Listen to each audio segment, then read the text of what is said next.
Assalamualaikum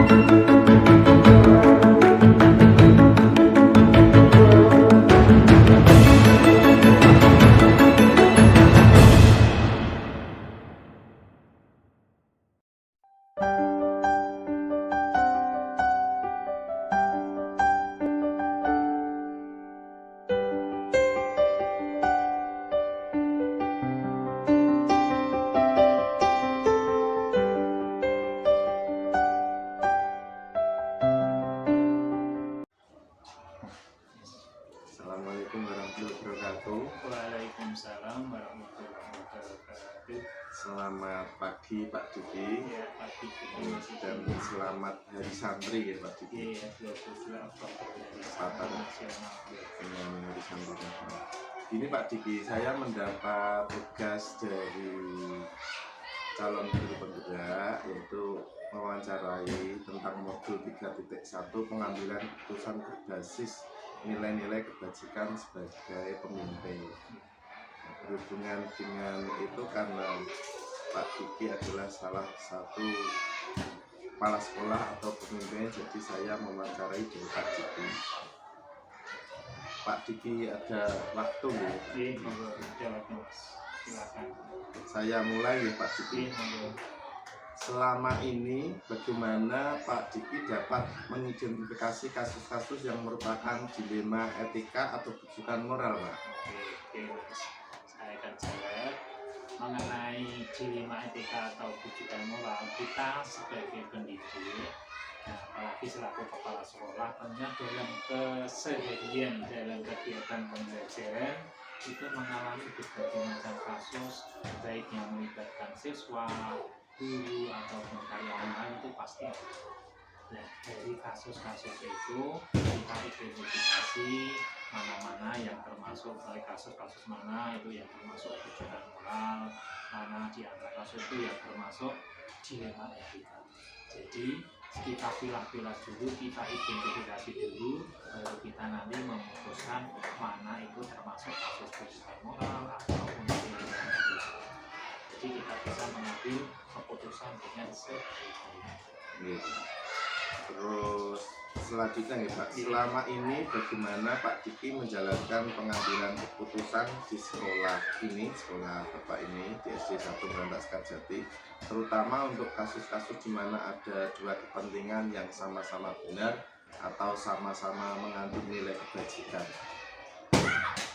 Jadi kita dalam mengambil keputusan tidak serta-merta kepala sekolah saja yang memutuskan. Pertama kita identifikasi dulu masalah-masalah apa, kemudian kita perlu juga bekerja sama dengan stakeholder yang ada di sekolah, dengan melibatkan pada guru-guru yang lain, pada yang bisa dimintai keterangan itu kita identifikasi, kita putuskan, asal kita berpegang pada aturan-aturan yang ada, tidak dengan serta-merta kita memutuskan sendiri, karena kita bekerja itu mempunyai dasar hukum, mempunyai aturan. Langkah-langkah atau prosedur seperti apa yang biasa Pak Diki lakukan selama ini, Pak? Langkah yang pertama seperti saya jelaskan tadi, mengidentifikasi. Kemudian yang kedua, mencari informasi. Informasi itu tidak hanya melibatkan satu orang saja, berbagai orang kita mintai keterangan, kita mintai pendapat, kita mintai saran bagaimana untuk memutuskan suatu kasus. Jadi tidak serta-merta kita putuskan sendiri. Kita juga berpegang pada aturan. Selalu kita memegang aturan biar nanti bila mengambil keputusan itu tidak melanggar aturan. Berarti mengumpulkan data dan fakta ke lapangan, terjun ke lapangan, kita cari sedetail mungkin itu masalah-masalah apa, kemudian kita kira-kira kita edukasi, baru kita tidak lupa juga tadi melibatkan teman-teman yang lain. Selanjutnya Mbak, nomor 4, hal-hal apa yang selama ini Pak Diki anggap efektif dalam pengambilan keputusan pada kasus-kasus dilema etika, Pak? yang paling efektif saya kira untuk mengambil keputusan ini tadi kita tadi kan sudah yang pertama kan sudah mengidentifikasi apa-apa yang kita perlu untuk diambil, kita bawa untuk menentukan keputusan. Jadi kerjasama dengan teman itulah, dengan teman-teman sejawat itulah yang bisa mengambil keputusan mungkin yang efektif, yang bisa memuaskan kepada semua pihak. Jadi tidak hanya perorangan Pak, berarti bertanggung jawab pada atau tidak punya perorangan atau kelompok tertentu Pak. Jadi objektif kita objektif mungkin untuk mengambil keputusan bisa diterima pada itu yang kena masalah, bisa juga diterima kepada yang tidak mengambil, tidak menimbulkan efek yang negatif. Hal-hal apa yang selama ini merupakan tantangan dalam pengambilan keputusan pada kasus-kasus dilema etika Pak?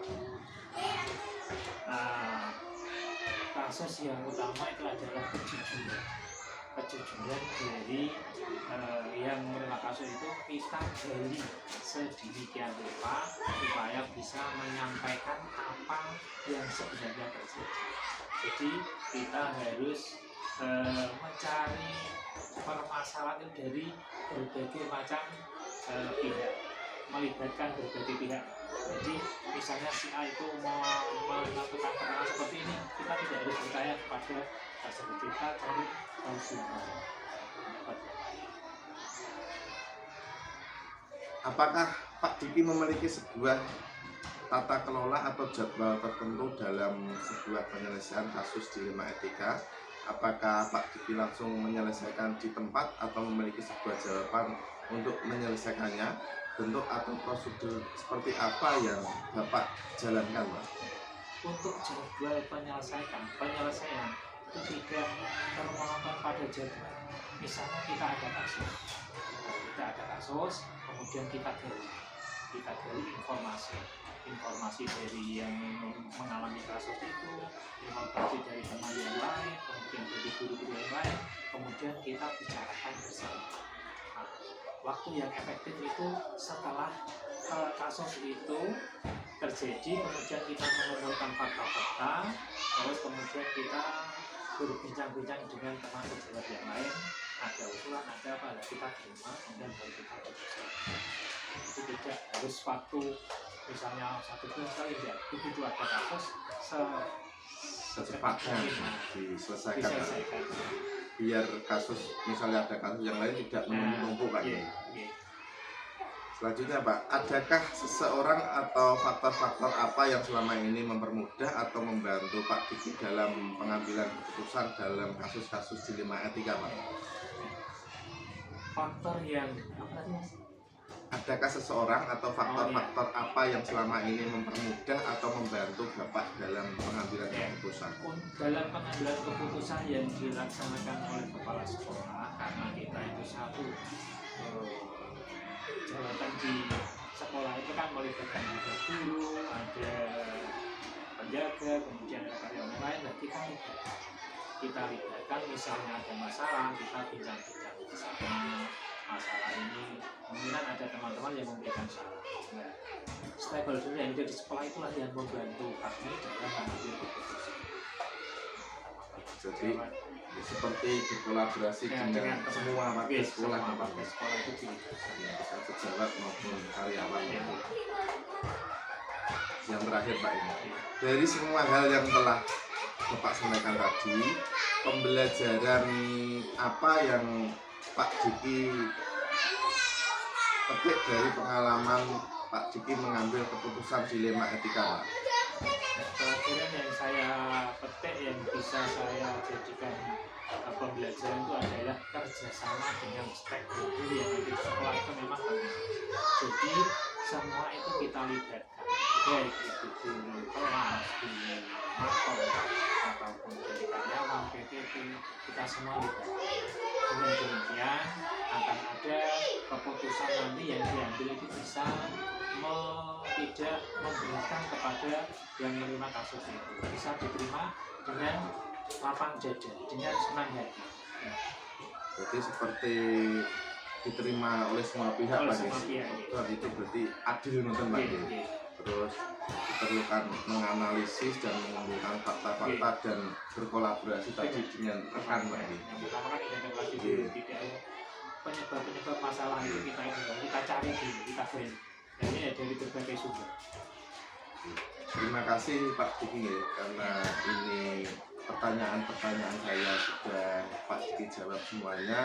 Jadi saya menjadi tahu bagaimana keputusan-keputusan yang seharusnya diberikan atau dihasilkan dari seorang pemimpin. Terima kasih atas waktunya sekali lagi Pak Diki. Saya mohon maaf apabila ada kekurangan atau kesalahan, dan sudah selesai Pak, saya mengucapkan banyak terima kasih. Wassalamualaikum warahmatullahi wabarakatuh. Waalaikumsalam warahmatullahi wabarakatuh.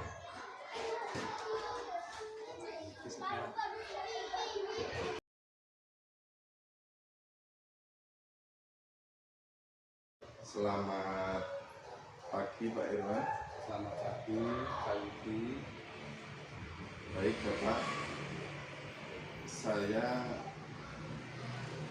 karena ada tugas guru penggerak, tugas demonstrasi kontekstual modul 3.1 pengambilan keputusan berbasis nilai-nilai kebajikan sebagai pemimpin, saya akan mewawancarai Bapak untuk pengambilan keputusan umum.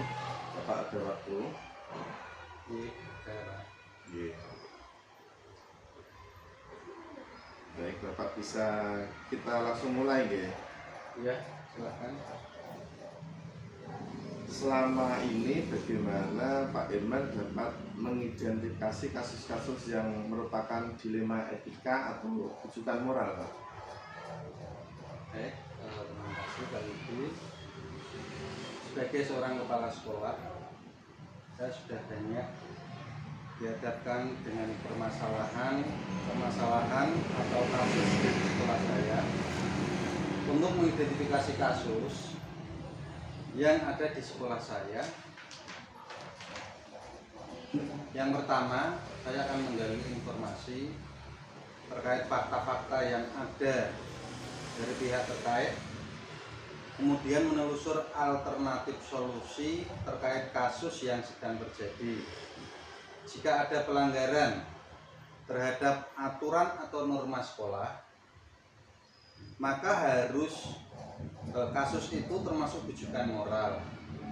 Sedangkan jika kasus yang terjadi tidak ada pelanggaran aturan atau etika moral dan dihadapkan pada dua pilihan benar lawan benar, maka termasuk dilema etika. Berarti Pak Irman untuk langkah pertama yaitu mengidentifikasi kasus-kasusnya nih Pak. Iya. Ya, untuk menelusuri bagaimana nanti mencari keputusannya. Iya. Oke, untuk selanjutnya Pak, selama ini bagaimana Pak Irman menjalankan pengambilan keputusan di sekolah Bapak, terutama untuk kasus-kasus di mana ada dua kepentingan yang sama-sama benar atau sama-sama mengandung nilai kebajikan Pak? Baik, ini sebelum pengambilan keputusan, saya akan melakukan identifikasi kasus yang terjadi, mengumpulkan fakta dan data untuk mencari alternatif solusi yang paling benar dengan melibatkan rekan kerja agar dapat menghasilkan keputusan yang dapat dipertanggungjawabkan bersama dan tidak ada pihak yang dirugikan. Selanjutnya Pak, langkah-langkah atau prosedur seperti apa yang biasa Bapak lakukan selama ini Pak? Langkah yang saya ambil adalah dengan mengidentifikasi kasus, mengumpulkan data dan fakta, berkomunikasi baik dengan pihak terkait, berdiskusi bersama rekan dan mencari alternatif solusi agar dapat diperoleh pengambilan keputusan terbaik. Berarti ada kolaborasi dengan rekan sejabat ya Pak, dengan warga sekolah intinya ini. Terus hal-hal apa saja yang selama ini Bapak anggap efektif dalam pengambilan keputusan pada kasus-kasus dilema etika Pak? Ya, baik. Untuk hal-hal yang efektif dalam pengambilan keputusan, yang saya ambil yaitu dengan mengidentifikasi kasus seperti tadi yang sudah saya ungkapkan di awal, yaitu mengidentifikasi kasus yang ada, menggali informasi serta menjalin komunikasi sehingga menjadi referensi kita dalam memutuskan kasus dilema etika, menentukan pengambilan keputusan dengan mengedepankan kepentingan umum dan berpihak pada murid. Berarti ada mencari informasi pada orang di sekitar atau lingkungan ya Pak? Ya, menggali informasi. Mengambil informasi. Hal-hal apa saja yang selama ini merupakan tantangan dalam pengambilan keputusan pada kasus-kasus dilema etika Pak? Ya, tantangannya karena kita dihadapkan dengan keputusan benar lawan benar, jadi kita harus benar-benar bisa mengambil keputusan yang paling benar, mengupayakan pengambilan keputusan tidak memihak pada seseorang atau kelompok tertentu dan bisa diterima oleh semua pihak tanpa ada yang dirugikan. Jadi keputusan itu diambil dengan tepat gitu Pak? Ya. Apakah Bapak memiliki sebuah tata kelola atau jadwal tertentu dalam sebuah penyelesaian kasus dilema etika? Apakah Bapak langsung menyelesaikan di tempat atau memiliki sebuah jadwal untuk menyelesaikannya? Bentuk atau prosedur seperti apa yang Bapak jalankan Pak? Untuk jadwal tertentu dalam menyelesaikan masalah dilema etika tidak ada. Akan tetapi kasus itu mendesak atau tidak itu sangat diperhatikan dalam menyelesaikan permasalahannya. Karena penyelesaian masalah dengan cepat akan lebih membuat kondisi nyaman. Berarti itu langsung diselesaikan saat itu juga setelah mencari informasi, menggali data fakta yang ada kan Pak? Iya. Biar tidak lama-lama dan biar ada misalkan ada kasus-kasus lagi itu tidak menumpuk ya Pak, dalam mengambil keputusan gitu. Iya. Pertanyaan selanjutnya Pak, adakah seseorang atau faktor-faktor yang selama ini mempermudah atau membantu Bapak dalam pengambilan keputusan dalam kasus-kasus dilema etika Pak? Iya. Dengan melibatkan pihak-pihak yang terkait dalam kasus tersebut dan musyawarah bersama, rekan kerja akan diperoleh keputusan yang bersifat universal. Jadi dengan rekan sejawat, Ya, musyawarah. karyawan, dengan warga sekolah Pak. Ya. Baik, yang terakhir Pak, pertanyaan terakhir. Dari semua hal yang telah disampaikan tadi, pembelajaran apa yang dapat Bapak petik dari pengalaman Bapak mengambil keputusan dilema etika Pak? Ya, baik. Untuk pengambilan keputusan dengan mempertimbangkan banyak hal akan menghasilkan keputusan yang terarah dan terbaik. Ya. Intinya tidak merugikan pada salah satu atau tidak memihak pada salah satu Pak.